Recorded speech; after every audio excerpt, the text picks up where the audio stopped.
Hello, everybody. Welcome back. It's Bryan, Mr. Betcher, and Miss Berlin for Breaking Down Security. What up? Yay! Yay! We're recording on Memorial Day. I finally figured it out. I used to get Memorial Day and Labor Day confused. I couldn't remember which one was which. Me too. Memorial, May. Done. Oh, Done. that works. Right. I know, right? Yeah. That works. I always got it mixed up because I was like, oh, Labor Day, whichever one's in May, whatever. So, Yeah, but But what month starts with an L? there are none. Oh. Unless you've got... Well, then how do you remember Labor Day? I remember that it's not the one in May. Yeah. Right. It's a not condition in this case. Right. So, yeah. It's weird the things you figure out after a while. Like when I was teaching my daughter left and right, which one makes an L? This is left because it makes an L. This one's right. Yeah, but you could go like this. Well, that's not this doesn't help anybody that's listening, right? I know. Theater of the mind. We're all holding our index fingers and our thumbs at 90-degree angles. The thumbs are supposed to point at one another. So the one that makes an L... that's what it is. One that makes an L is left, and one that does not is backwards L, and that's right. So, but yeah, that was... For Veterans Day, you could do November, and that November has a V in it. Yeah. Yes. Is it the only month that has a V? Yes. Yes. I think so. Okay. Yeah. Right. Ta-da! Right. Now we have two. Awesome. Yeah. Well, I don't forget Veterans Day because I have to go Because to you're a veteran. I have to go to the Veterans Day assemblies at my daughter's school every year. So. Did you see the news of my oldest? He got sworn into the Marines the other day. Very nice. Semper Fi. Yeah. That's right. Yeah, he's doing early entry. So he took his ASVAB and he took his had his physical done and like swore in, and then he'll have another year of high school, and then he'll get shipped off. Yeah, I did the delayed entry program when I was in the Navy and in high school. I sworn in March of '97, and then got out in June, and then spent another 3 months waiting for them to, send me to boot camp in November. So I got to enjoy November, December, and January in lovely Chicago, Illinois, or Great Mistakes, Illinois. It was so much fun. Christmas, Thanksgiving, New Year's, all missed. So that was fun. Yeah, he'll go in August, July or August. Ooh, okay. Does he know where he's going to be? San Diego or South Padre? South Padre, yeah. South Padre, Yeah. Yep. Very cool. Way closer to that side of the coast. Oh, August in San Padre Island. It's going to be hot as balls. Oh my God. Yeah. Like 90 degrees, 100% humidity. Sweet Lord. You almost wish for a hurricane. That way it'll at least cool things off. Right. Yeah. So, it gets, 30 C? Yeah, 30 C or 90 degrees down there. So somebody actually hit me up on DM on Twitter there. They're like, you always put the Celsius and the Fahrenheit together. I bet you have to look that up on the internet. I'm like, no, I was a weather observer. I had to encode our observations when we took weather observations in the international standard of Celsius. So, I figure all these things In out. your face, random guy. That's right, random dude. Yeah, it's like, 68 Fahrenheit's 20 C, 82 Fahrenheit's 28. That's a nice mnemonic. 82 Fahrenheit is 28 Celsius. So you just flip the numbers, So, it gets a little different when you get down to negative numbers, but I never served in a place that was in negative numbers in the Navy. I was always in a somewhat tropical or, everywhere was in the mid-20s C, if you will. Oh, that's nice. I know. Choose your rate, choose your fate. Anyway, happy to hear that your son's going to the Marines. What job did he pick? What's his MOS? He has not picked yet, and he really has absolutely no idea. I will just be happy if he doesn't do infantry. I was going to say, no bullet sponge. Yeah, if you can get something technical, do it. Something with computers or satellites He has no interest in computers or technology at all. So I'm hoping he at least becomes some kind of mechanic so he can work on my car. Aircraft mechanic or something, yeah. Yeah, that's what my brother does, is communication navigation. Oh, that's cool. On F-18s. Right on. Except now he's a recruiter. Oh, so my brother's actually my son's recruiter, which was cool. Trained to lie. Oh yeah. Make them. It's like used car salesmen for the military, Oh, definitely. Any way to make a deal. So anyway, all right. So Ms. Berlin's back this week. Last week she went to a Garth Brooks concert, left us hanging, but that's okay. I told her I would have left us hanging for Garth Brooks too, because I love him. He's awesome. So let me see. Oh, we should get him on the podcast. He's too big. Yeah, I don't think we could probably get him. I don't think that would work. So I was driving home thinking like, man, I wonder how easy it would be to like social engineer your way into the back of a concert. Because like there's the one meme floating around where, some dude edited Wikipedia's page to say like he was related to the band or whatever, right? And got back. I heard that, yes. I wonder how easy it would be. Yeah, I'm Brian Brooks. See my name tag? It says I'm Brian Brooks. So right. Yeah, I don't know. Obviously, his name isn't Brooks. It's his. I think it's Chris Gaines. But yeah, somebody would hopefully be smart enough to figure that out. So anyway, Mr. Betcher, how's the week been for you with everything? Pretty busy. Yeah. Working. Yeah. Yep. I have a day job. So and then a night job. And then kids and all that stuff. So, right. Yeah. Very cool. But it's fun. Yep. What'd y'all do this weekend for the holiday, for the Memorial Day holiday? I went to my sister's party. She has a party every year at her place, sort of like an outdoor picnicky type thing at her house. Uh-huh. So went there. Okay. Yeah. Miss Berlin had a party too. I did a lot of stuff. Yeah. I had like 30 people over my house, and then I put up a pool and I took down a pool and I put up another pool. Oh my goodness. And then the first one wasn't big enough for 30. It had a hole in it and I didn't realize. Or it had a couple holes in it and I didn't realize until I had already put it up. So now we have a bigger pool and it's new. And I kayaked today and got burnt. Did some mental health hacker stuff. Got out and got some vitamin D, and that helps. Getting some sun and some vitamin D is good for you. So yeah. Yep. I went camping at least Friday night to Saturday. We beta tested the site we are using for our conference, which is happening in August. So we picked up Bay 19. I posted some pictures to our InfoSec Campout Twitter, which you can get to at InfoSec Campout, all one word. So we tested that out. We would have stayed till Saturday, but it was raining fairly hard and for a fairly long time. And, because we're only about 45 minutes from the house, we decided to just pack it in like good roughing it people do. But yeah, so hopefully in August it will be less rainy, and I'm going to buy some more rain flies, and I made sure that we waterproofed the canopy that I have, so that way if it does happen to rain, we'll still be able to, bivouac under that and stay somewhat dry. So I do feel a little bad because I did tell you like that was the weekend that I had free in August. Yeah.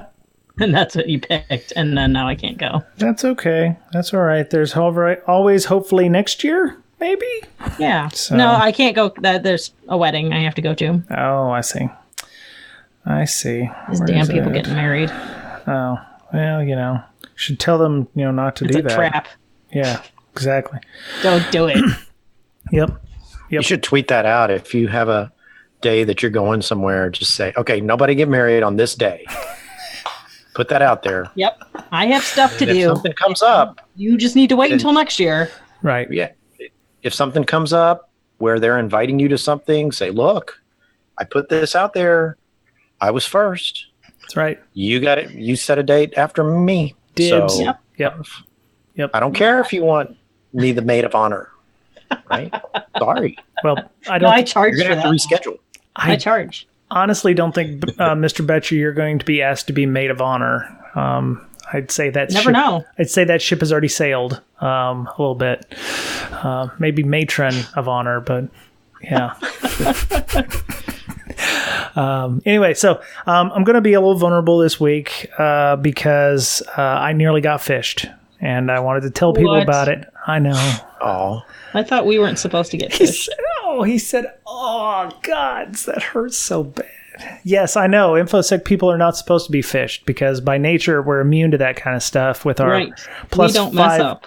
With our +5 Vorpal inboxes, save versus death or whatever. Yep. But I did. If you get phished, you have to quit your job because you're no longer InfoSec material. What's okay? Right. I'm a project manager now, so I'm not doing InfoSec. It's all good. Right. Yeah. There. So I'm a project manager. That's why you got phished. Right. That's why. That's right. It's like That's right. I'm a paladin. I fell from grace, so now I have to, oh, that sucks. Now I have to tone for being phished. Jesus. Sorry, we now have to switch you to a Chromebook. It's no more OS for you. That's so cold. Gods. All right. I got a story. All right. So I'm sitting there, and what time was that? I got the email here. 11 o'clock on Wednesday, the 22nd. And, I'm sitting there just doing my thing, writing up reports and stuff. And I get an email from my boss, Frank, who probably will be listening to this. Hey, Frank. It says, do you have a moment? I need you to complete a task for me. Please reply my email to confirm I am in a meeting. That is exactly how it was written. And I was like, sounds a little odd. But, Frank, English isn't his strong point, I love you, Frank. I'm sorry. And I was like, okay, that sounds interesting. Okay. And I replied back and I said, okay, what is it? Because I was like, oh, he needs something. He needs something. And I said, okay, what is it? And I replied and I'm like, I should probably go look and see what the email address is. And it's from cmd@cov.net. And I was like, well, he is working at home and I don't know what his ISP is. So it could be, from him. And I was like, well, wait, I could just, hit him on our internal chat because he's on that, being, the CEO or whatever. And I hit him up on chat and I was like, hey, is this email from you? Did you send this email? And while I was waiting for him to reply, I got another email back from Frank. I'm using quotey fingers right now. Frank. And it says, I want you to get some gift cards available. We have some clients. We would like to give some as gifts. Let me know if it is possible for you to make arrangements for the gift cards so I can tell you which product we would need and what denomination they would be. Kindly confirm this to me now. Thank you. When I read that, I was like, oh, shit. Oh, God. But all you did was reply to the email. I did. Yeah. And I was not in a position to send wire transfers to China and not let anybody know. Right. But the minute I got this email, I was like, oh, son of a bitch. And so I forwarded it to our COO and the IT guy, and I was like, yep, I got phished. And Mason, of course, our IT guy, he's like, ha, ha, ha, they almost got you. And I was like, ugh. So, yeah. And that... Not really. I mean, you were far from being had. Right. I did double check and I did verify outside independent, independent channels, which is what you don't hear a lot of people who've been whaled in this case, or when they send, messages, they don't follow up to confirm of whether or not they actually are actually who they say they are. Right. And I thought maybe Frank was, accidentally had the wrong emails client open and he had sent it from his private email, which is entirely possible. So that's why I confirmed with the internal chat system that we have. And plus I was also not in any way, shape, or form able to get gift cards for clients to be given as gifts. You could use your own personal card and then get reimbursed. That is true. That is true. Of course, if I'd went down and told my boss, "Hey, I'm just going to go to the gas station and get some gift cards for Frank. Let me know if you guys need anything," because he emailed me and said that, I'd probably been tarred and feathered and thrown out of the company. So so one of the things after I sent the fish to them, Chad, our COO, he says, hey, send me the headers, the email. And I was like, oh, okay. So I sent him the headers, and where is that spearfish? Yeah, the spear. Yeah, so it came from, anyway, we looked it up, and SPF is set.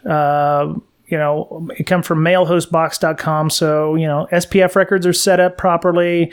DMARC, DKIM, it was being used through, looks like Microsoft Office 365. Forefront anti-spam came up as okay. One of the only thing that tipped us off that it was bad was that the domain had been only registered 2 weeks ago. And so what was the domain? I thought it was an ATT. It was cove, COVATT.net. Oh, so okay. All one word. And I didn't know if it was, his ISP out there was just another ATT, like Covington AT&T or, coveredarea.att.net or whatever. Yeah. So I had just assumed that perhaps maybe it was his ISP. So, we did a who is on the domain, found out that it had been registered 2 weeks previous for whatever reason. And we automatically set to block anything from covatt.net in the future. And I was talking to everybody in the office, and I was like, well, how can we stop these things from happening again? Is there a way to filter based on how new or how old the domain is? It's a good, security by obscurity thing. If somebody just creates a domain and then tries to start sending email, it would be blocked because it's only 24 hours old. So, Ms. Berlin, that's an awful quick time to get a email server up and running anyway. Well, to be fair, I got G Suite set up with a domain, SPF, DKIM, and DMARC, and whatever Google has for domain trust in 3 hours. Right, but did you register the domain the same day? I did. Oh. You should not send email then we right away. We used GoDaddy, and it was like, you're going to be using Google G Suite. So, when you set up your G Suite account, it's like, oh, you need to point this IP address from, Google or from Google to GoDaddy. And it's like, once you do that, hit refresh. And once I hit refresh, Google went out and checked GoDaddy, and boom, I automatically had DMARC and SPF and all that stuff set up. So it was a fairly easy deal. So before we did the show, I was asking Ms. Berlin about this, and apparently somebody has already thought of this, how to block new domain names. You said, who was it? Johannes Solrich? I've been, I don't know, about talking about this or hearing about it or whatever for years. Yeah. And so I was trying to find what other people do because I've not had to implement DNS in for forever. Mm-hmm. And I guess, so there's a post from like 5 years ago on SANS, right. ISC, asking if people block new domain names, and reading through all the replies and everything, it looks like several different options are out there. Like OpenDNS has now that Cisco owns them, there's this thing that they started doing in 2017 that they'll filter newly seen or newly created domains out for in your DNS sinkhole. Right. And they add that into like all their other threat lists and all that kind of stuff. And then other people were mentioning how the unknown category in web filters, you can turn it so it blocks unknown, but I could see that being potentially a lot of false positives. Right. Right. So, Mr. Betcher, what do y'all do at your office to, protect against things like this? Do you have any kind of filters in place for newly created domains? No, we didn't when we worked at the other place that was smaller. But now that I work at the bigger place, I have no idea. Oh, okay. Yeah, it's a totally different company team area. Yeah. Yeah. Okay. So I'm not sure. Yeah. So you'll need to turn in your InfoSec card, though. I'll mail it over. Look, it was during the middle of the week, and I was about to go to lunch. I'm kidding. Hurts Anybody could fall for those things. Yeah. Well, I mean, but the important thing is you guys had checks and balances. You actually emailed through another method or chat in this case. Right. So yeah. Always do that if it's a little bit suspicious. It's been a long day. Yeah. Yeah. I'd like to know what other people do, because like you can't just you can't whois every time you need a DNS query, right? Right.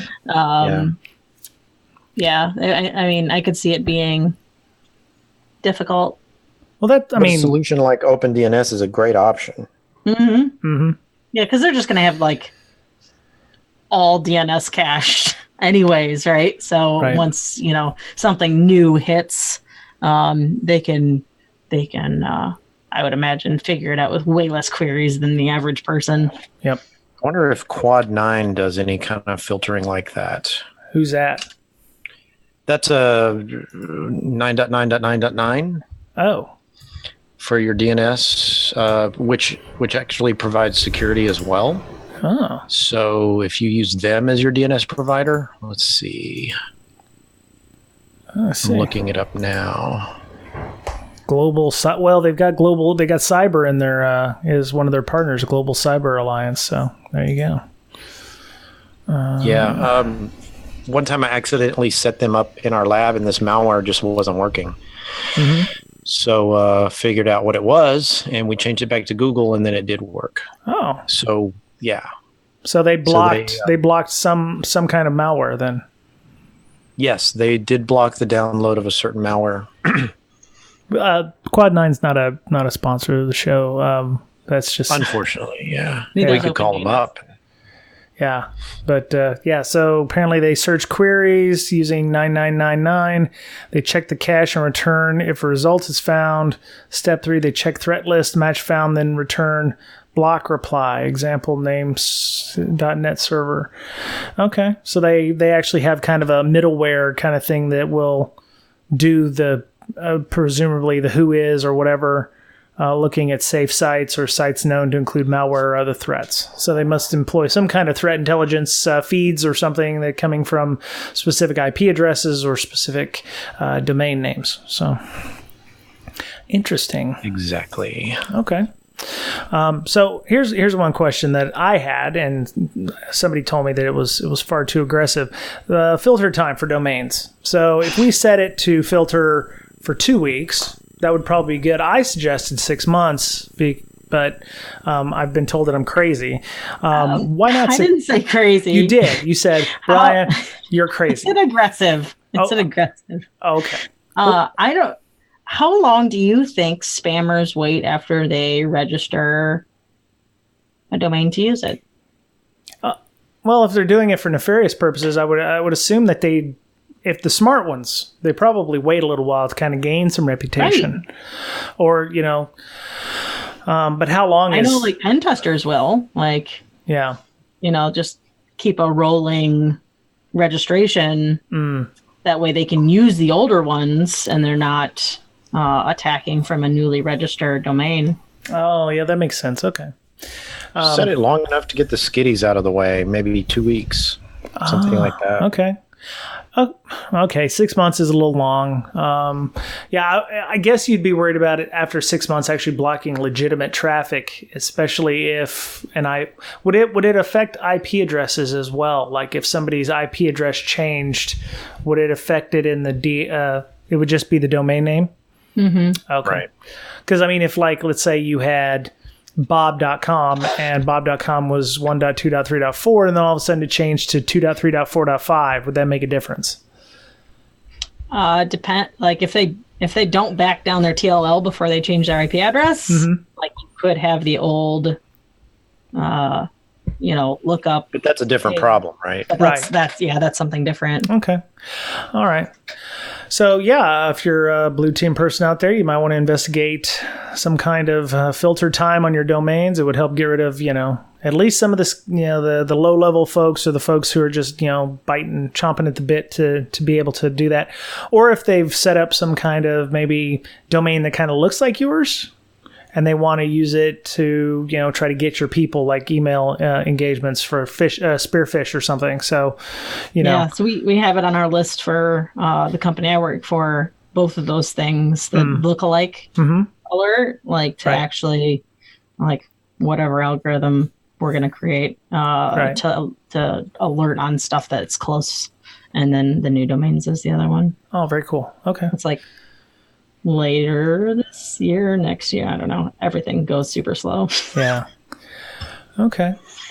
All right. Any other last thoughts or questions before we move along on the on this? I want to go down to the bleeping computer thing because I found that one quite interesting. We can always talk about the breach one later, but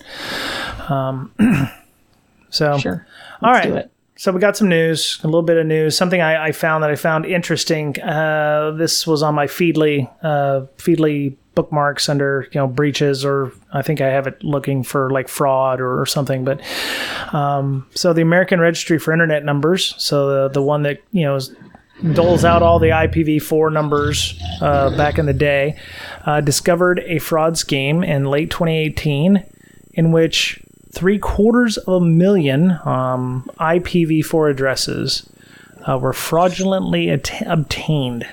And apparently they put street values on these things like drugs, anywhere between, it's very interesting numbers, 9.85 million to almost $14.4 million. They have really specific numbers here. Yeah, that's odd. Yeah. Yeah, it gets down to the tens round of it to the dollars. nearest $10. Yeah. $9,850,880 US, or $14,397,440 US. How do you put a price on an IP address? I don't you know. Think like, oh, this one's easy to remember, so it's worth more? Right. So. Yeah. Yeah. Like all twos, like that IP address is worth the most. Yeah. Says that. I'm not exactly sure how. I looked at the list. They have some of the address lists down at the middle of this document. A lot of 8/18s, /19s, and /20s, which are not small, but they're not large either. You've got like a grouping of 16,000 IP addresses. The interesting thing was some of these companies that I looked up, one's called Oppobox, the other one's called Border Technology, Contina, Virtuoso. They're all like data centers and colos.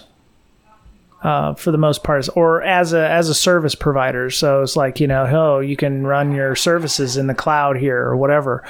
I found it interesting that I wondered if it was easy enough to fraud them because they're so used to having a bunch of,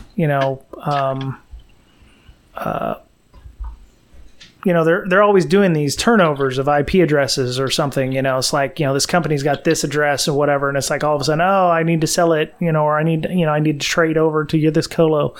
I was just trying to figure out why it was so easy to take these, 750,000 IP addresses and move them around. I don't know. Yeah. So they're saying the two accused parties created and utilized something called channel partners, which are resellers basically, which purported to consist of several individual businesses, all of whom acquired the right to IP addresses from ARIN, A-R-I-N. They allegedly used multiple deceptive websites and false aliases, posing as employees on behalf of 11 different companies or shell companies or fake companies to do this frauding. So, wow.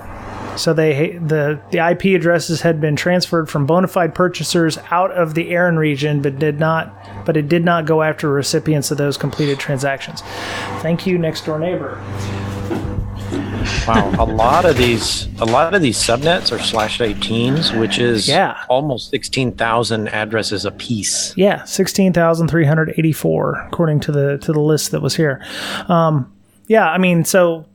there must have been some social engineering going on. Hey, I am legit U.S. businessman. Please to be giving me your IP addresses. Something like that. I mean, oh yeah, sure, yeah. You look like you're legit. We'll just go ahead and give those to you. Because one of the reasons I was asking about the email thing was, could these IP addresses then be used to do nefarious stuff? And it looks like it's coming from company with legit IP range, or it coming from bob.com. We should allow them in. So or allow you to get around malware filters. I was kind of thinking, Mr. Betcher, you could answer that. Would that allow you to get around malware filters? I don't think so. Yeah. I mean, okay, so so we do check who is, right? So if who is, which queries Aaron's database, right, and others, right? There's Lacnic and I forgot the others. Apnic, But Rightnic. Yep. Apnic, yeah. Afrinic does the African region. Yep. Right. Yeah. So the who is queries goes out there and finds out based on the IP which one of those providers, be it Aaron or Afrinic or whatever, and then it query and it asks them, okay, who owns this IP address? And if it's like Amazon, okay, that's one thing. Right. But if it's some free shady hosting provider company thing, you're like, oh, okay, this could be fishy. Right. Right. Well, my thing is, what if Shopify owns it or something? Yeah. Well, my thing was, what if the colos owned these IP addresses and they were just selling them off to companies, or they sell them to company A, and then company A, who's quotey fingers, who's really the bad guy, says, hey, I want to take my IP address that you gave me and move it away. And they're like, okay, yeah, because, we trust you because you're company A. I was just wondering how they were trying to, thief that IP address and what they were doing with it once they had access to it. I'm just checking to see if there's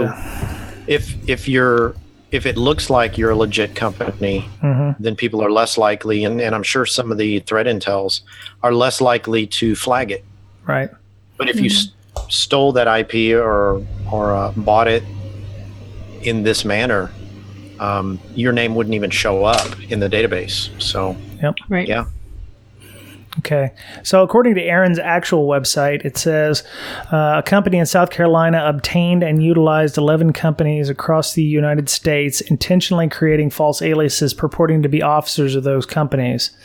So either they're using 11 legit companies and they're saying, well, hi, I'm Jim, the CEO, you don't know me, but I'm kind of a legit guy, and I want the IP addresses, and okay, you gave us all the right answers and all the information, and we've got those.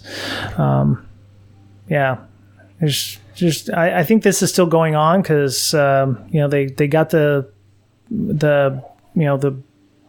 federal court case back, in their favor. So I think the thing is now they're just trying to reclaim them. The good news is we don't have to drop off of IPv4 yet, because now we've got another, 750,000 IP addresses. Yes, exactly. There's still time. When I first read that, I thought it was going to just say like all of DigitalOcean. Right. Wow. Like, all right, we can just reuse all those now. Well, Aaron's, according to this, Aaron's going to stand to make almost $14 million by rehashing out all these IP addresses. Oh, yeah. So, and with the lack of IP address range that there is, they could probably make 20 million, I would imagine, by, auctioning off 18s, 19s, and 20s. So, but a lot of these were purchased seemingly legitimately by the companies that purchased them. What do? Just take the IP address out from under them? Yeah. Because it belongs to somebody else officially? Right.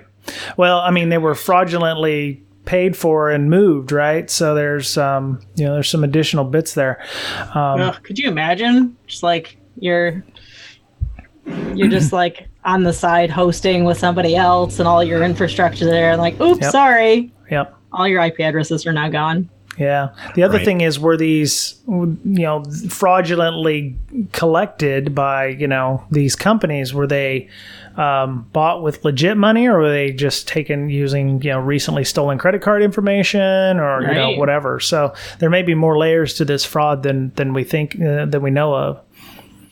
So anyway, I'm diligently looking for more information on that. If I find any more updates or anything more recent, then I'll post that into the show notes. And that's also like that's a lot of money for legal fees as well. Yeah, they said $350,000 for legal fees. Buddy. So these companies, the thing is, do these I'm companies? Sure with teams of lawyers, Oh yeah. My thing is, do these companies actually have the money to make these payments or reparations? If question. If they live on fraud, then what are they doing? Just using somebody else's credit card to pay for Aaron's legal fees? Right. So if they actually have any legitimate money, it's probably been seized by the U.S. government already.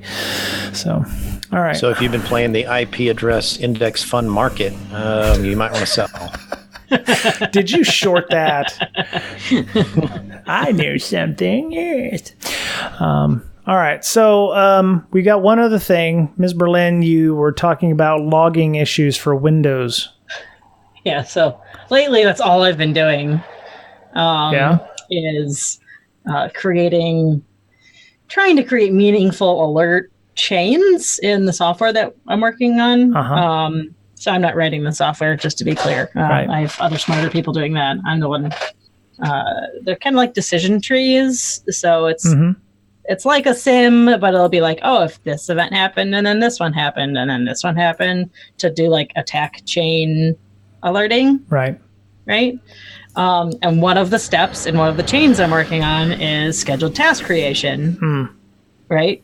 Mm-hmm. And it turns out that everything in Microsoft create now, like, I don't know what OS this started on, create scheduled tasks. I have probably a list of 10 or 11 different things that will do this. It will create the scheduled task, run it, delete it, and then do it again at another random interval.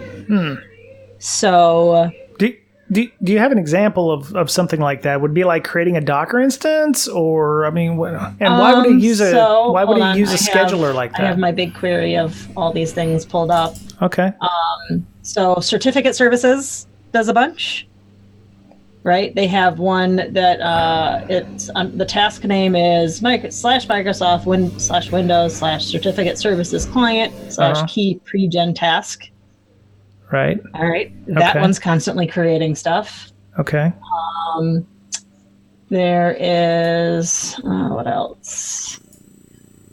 More certificate services. There's update orchestrator in Windows that does a whole bunch of stuff. Right. Language component installer.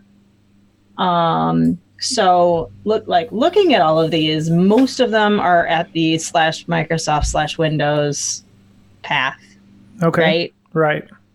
But if you negate those, that's kind of leaving like a big open hole for anybody to create, /Microsoft /Windows /totally legit task.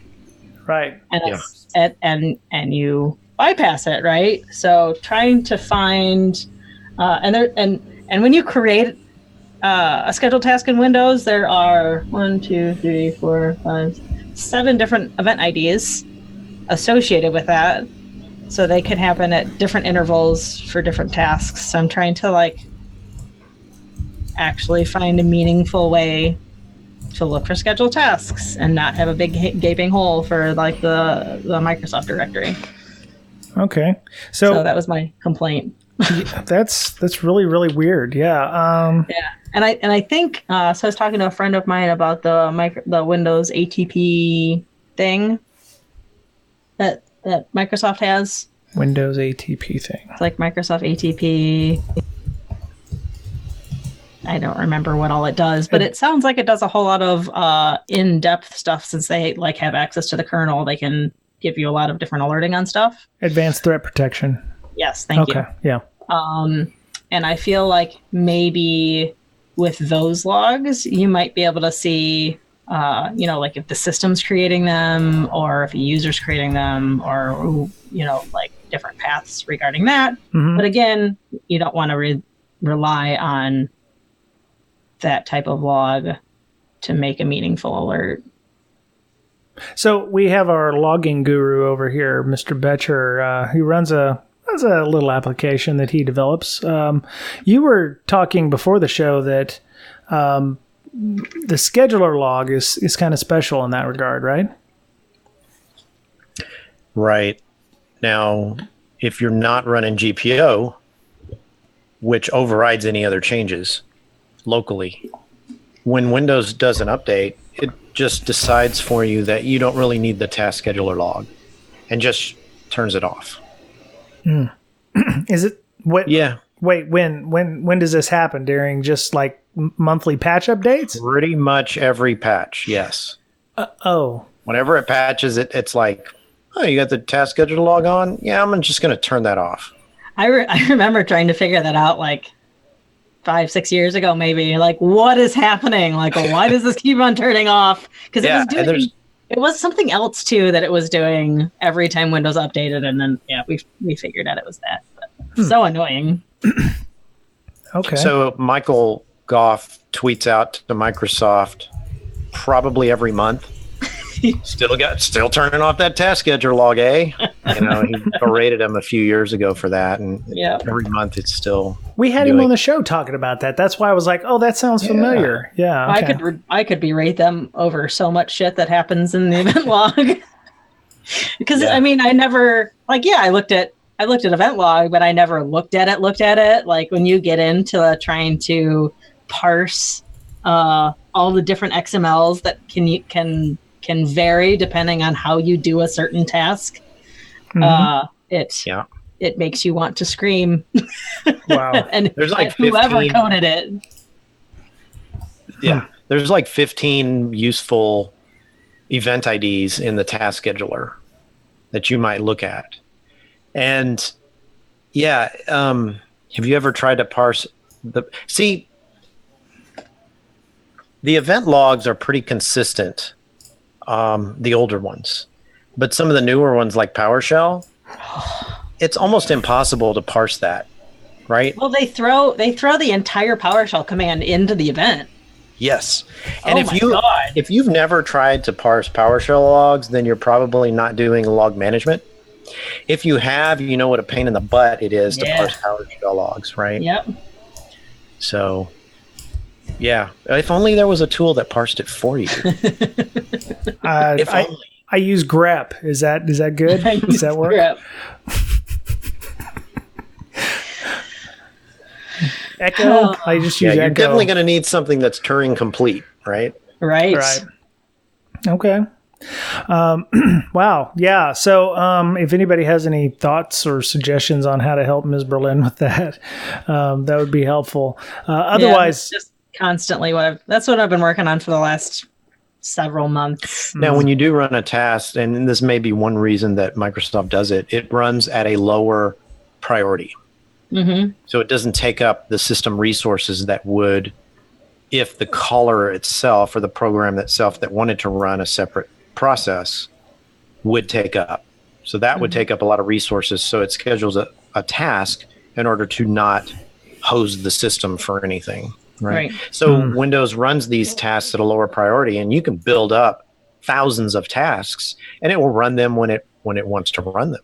Right. Whenever, and that's kind of what makes things more efficient. And Microsoft just probably piggybacked certain tasks onto the task scheduler just so you wouldn't even notice a slowdown on your system. But you know what? Give them some flag that says, but then I'm sure that could be hacked too, right? If you I want to ignore all of the system, like the system, what's the word I'm thinking of? To make it go faster. Events. Like I want to ignore all of those, and you could probably just hack that anyways and say that was you. But dancing around, we Bryan. can look into it. Like, I think Bryan got some happy news. I do. We'll talk about it after this. I'm sorry. Just a little happy. A little verklempt. So, Mr. Betcher, anyway, you said we may get into task scheduler log some more. What you can do if there's any keys, things that you can key on to say, oh, this is Microsoft doing its thing, or this is something entirely separate. We need to look at this. Okay. There's like user context, but you can run as user context if you're attacking too, right? As the system. Yep. So all the logs are not in a binary format, just the PowerShell logs, or is the scheduler task logs also in a binary type format? Are they easily readable? Well, all the logs as the file itself are binary. Mm-hmm. Right? You need some kind of a reader to read them. You have to call an API in Microsoft in order to read it's it's Excel, but it's shitty XML. Oh, really? In my opinion. They could have done better. Right on. Yeah. Well, maybe they will in the next iteration of Windows. No, they won't. Hey. Don't you have an in at Microsoft? Can't you get? I know people, but I can't flex that particular network. Okay. Oh, God. Now that you're a project manager, I'm kind of maybe have a little more flack there. Oh, first you want me to turn in my InfoSec card, and now you want me to like do work for you. I appreciate that. Just remember which side your bread's buttered on, pal.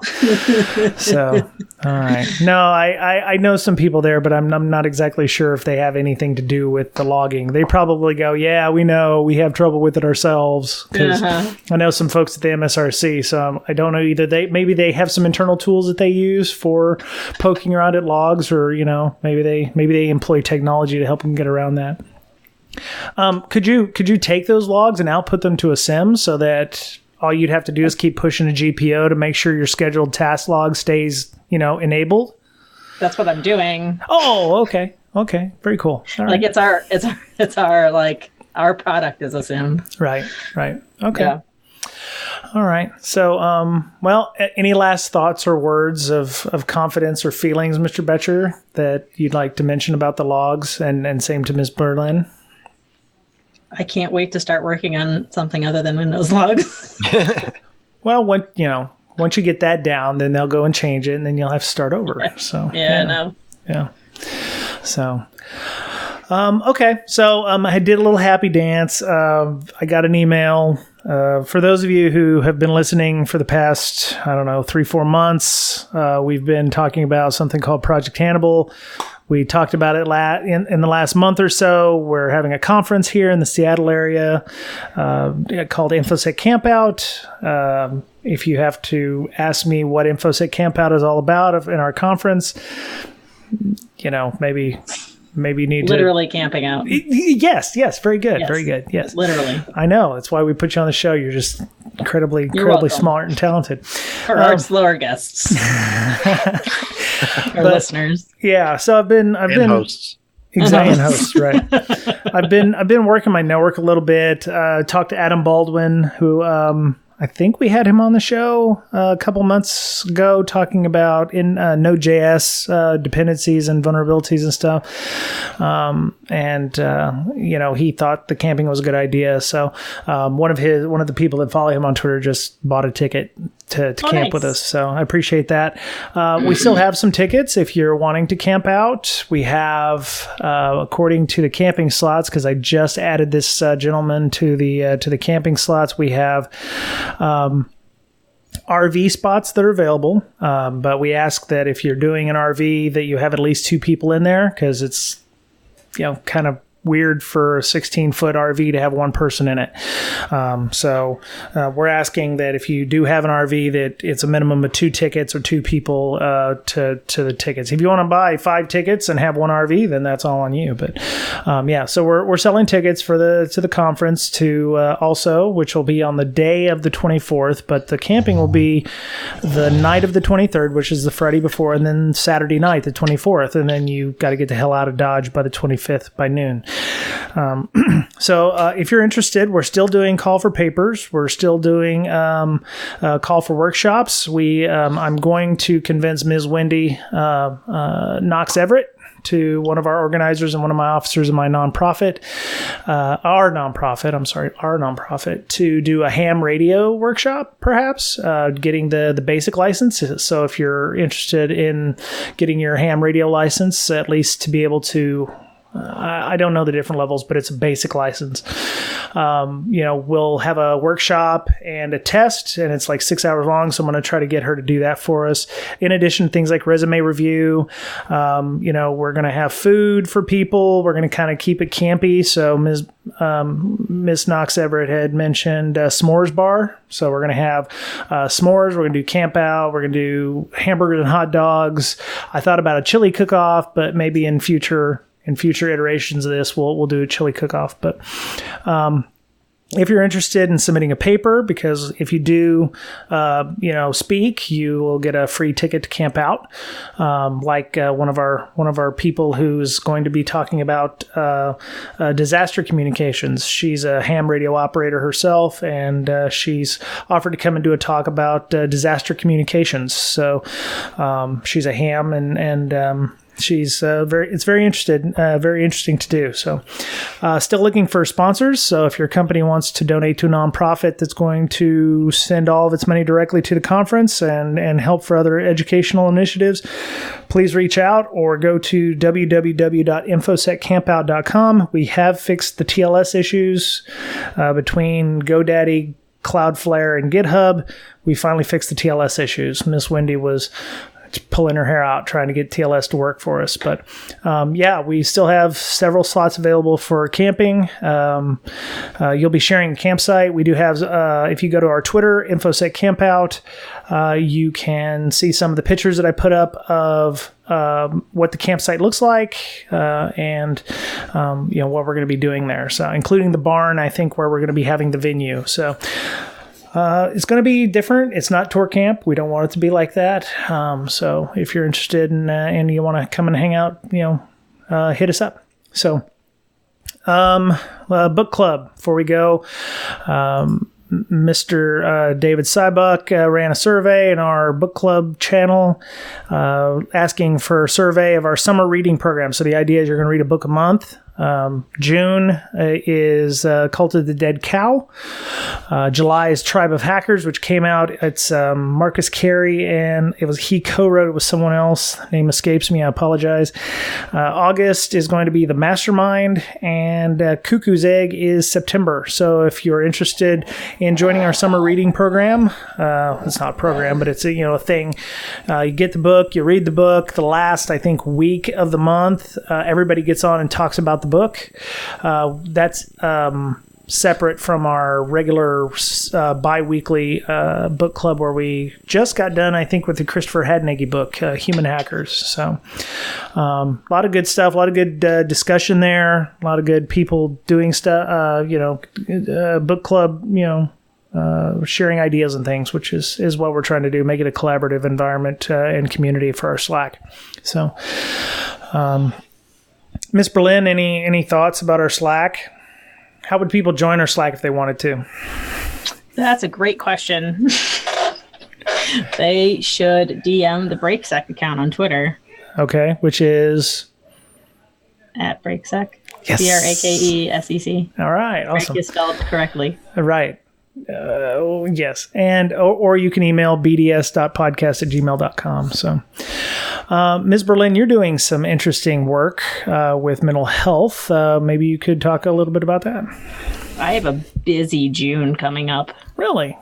Very busy June. Yeah. Oh. So I will be speaking at ShowMeCon about mental health St. Louis. InfoSec. Yep. Megan and I are running a village on the same day. She will be running B-Side San Antonio on June 8th. Okay. In Texas, and I will be running Layer 8 in Providence, Rhode Island. Okay. Wow. And I am also going to be in studio on Security Weekly the Thursday before June 8th. So June 6th, I think. Okay. Doing what? Talking about mental health hackers, yep. Awesome. Okay. So that's on June 6th. I can't remember because it feels like I've not been on the podcast for forever. I got my official 501c3 letter from the IRS. Nice. Which, yay! Now we're official. Good. Why did it take you so long to get yours? Because we thought we had to go through the full process. Okay. Which took me several months to pull together because it ended up being 20 some pages. because the long form 1023, you have to write, you have to basically prove to the government all of these reasons why they should give you your nonprofit status. So it was called a narrative, and my narrative was several pages long, and all of these screenshots of people saying how great the Derby Village was, and just a whole lot of research that I had done put into this, as well as like this 20-something page IRS form.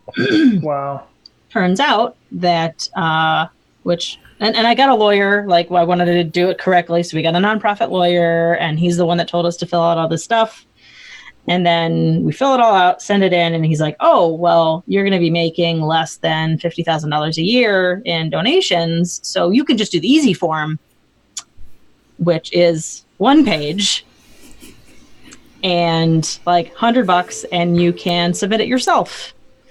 Yeah. So didn't have to go through any of that. And I spent several months creating this document and filling it out and doing all this stuff for nothing. So wait, asshole lawyer tells you after the fact, after you've already paid him a ton of money. You could have just used the easy form. Yeah, we paid him like $3,000. Do you want me to call him and put him out in the middle of a road so I could silently run him over with my Tesla twice? Yes. Because that sounds like very shystery shit right there. I was not happy. Oh my gods. Yeah, I was gonna say So and he was very at first he was great because like he got on one of our board meetings and he was answering questions and everything, and he did answer some questions I would have had anyways. Mm-hmm. And we paid him a bunch of money, and then he stopped responding to my emails. The check cleared, so screw you, hippies. Yeah, once I finally figured that out, like I had asked him a couple more questions, and I just like, never mind, I already submitted it. So I thought, if I get another bill from him, I am not paying it. Oh, what an asshole. Yeah, I was going to say, Matt Domko, one of my officers on my nonprofit, was like, yeah, we're not going to make a lot of money ever, probably. So we'll just go ahead and do it this way. And I was like, oh, all right, whatever. Yep. I took the elevator. You took the stairs. So I did. Yeah. I took the stairs and drug a whole bunch of crap behind me. I'm sorry about that. Yeah. That's okay. Now we have it, and our taxes are all done. And cool.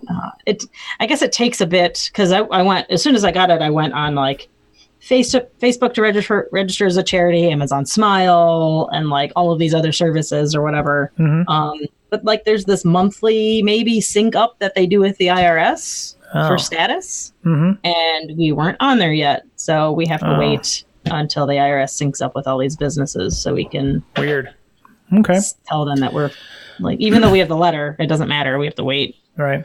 So long story short, how would people get a hold of you if they wanted to do a village at their conference? Ooh, lots of different ways. So we have our new website is up, mentalhealthhackers.org, and we have Hackers Health on Twitter or InfoSister on Twitter for me. Very cool. All right. Mr. Betcher, are you going to be at B-Side San Antonio on the 8th? No. Oh. But I know a couple of people who will be, and that is Megan Roddy and Michael Goff. That's right. Yes. Very cool. Yeah, I'm looking forward to hearing how B-Side San Antonio went in our Slack. So, I'm super excited about Layer 8. They're the only social engineering conference. Really? Like purely social engineering. Yep. Huh. Interesting. Yeah, I'm really excited. Okay. Very cool. They have the one day. I'm kind of sad because I'm doing yoga at the same time. Mm-hmm. But they have an improv course in the beginning before. Oh, that sounds cool. Yeah, I thought that was pretty neat. Yeah. Because, I mean, improv helps, right? Sure. With social engineering stuff. Oh, yeah. So, gives you a little confidence, and, you learn tactics and techniques to recover when you're on calls or in person or something like that. Yep. Wow. That sounds awesome. Yeah. And you said Providence, Rhode Island, right? Yep, which I am driving to. Which is why oh my. Okay, that's a long drive through Pennsylvania. Yeah, it's 11 hours for me. Yeah, oh my. Anyway, yeah, because you're going to be in at Security Weekly in studio. So, All right, cool. Yeah, if you want to see Ms. Berlin on video, check her out on Security Weekly on the 6th. So there you go. Ooh, yeah. All right, so yeah. Let me see what else. Thank you to all of our patrons. Thank you for the tip jar. We really appreciate everybody who supports the podcast. With remuneration. It's a labor of love for us. So hours that we're spending on Slack helping people out, or posting audio, or even doing something like helping out with organizing conferences, or just trying to find content, tracking that down takes time and effort, and we appreciate your help in the tip jar, if you will, for doing that. So we have a TeePub where you can go and get a coffee cup made with our logo on it, or Miss Berlin's face, or the Breaking Down Security. Instead, I've not seen any new ones. I've got to get one for the conference. I'm going to have one. I know Leonard has my face on a mug. Oh, that's nice. Yeah, I'm gonna have one for our conference. I'll wear that for you. Perfect. Because you've got to be here, since you said you were and you weren't. So I'm sorry. It's okay. It's all right. Sorry. So let me see. You can find us on iTunes, Google Play Store, any of your favorite podcast platforms. I use Podcast Addict now, so that's a really good one. Leave us some feedback, because if you can't give it to the tip jar, feel free to give us feedback or leave reviews, positive or otherwise. We do enjoy the criticism, as long as it's positive or helps us improve. So. All right, we've gone on far longer than I expected, so everybody will be back next week, hopefully. If not, well, actually, you may not be back next week, huh, Miss Blinn? You may be driving. Next week. Okay. No, next week, Circle City Con. Oh, okay. All right, which cool. I'm going to just to visit my friend. Right. And then after that is Show Me Con. Oh, wow. But that's not on the day we normally record. That's okay. So, if you're in the Seattle area, I do a local meetup called CSEC East, which is also one of the sponsors of our conference, ironically enough. We're going to be meeting at BJ's Brewhouse in Redmond, near Redmond Town Center. For those of you in the rest of the world that don't know where Redmond or Redmond Town Center is, I apologize. It's a good way for us to get together, break bread, discuss, talk, share stories, get to know one another, networking, that kind of thing. So you can follow us on Twitter at CSEC East, at SEASECEAST, or you can find us on meetup.com and join up. First Wednesday of every month, usually, except... first Wednesday of every month, except for probably July and August. We'll have to move things around because of the conference and Hacker Summer Camp. So, all right, that was it. Everyone, have a great week. Be nice to one another. Take care of yourselves, because you're the only you have. And we'll talk to you again soon. Bye-bye. Bye.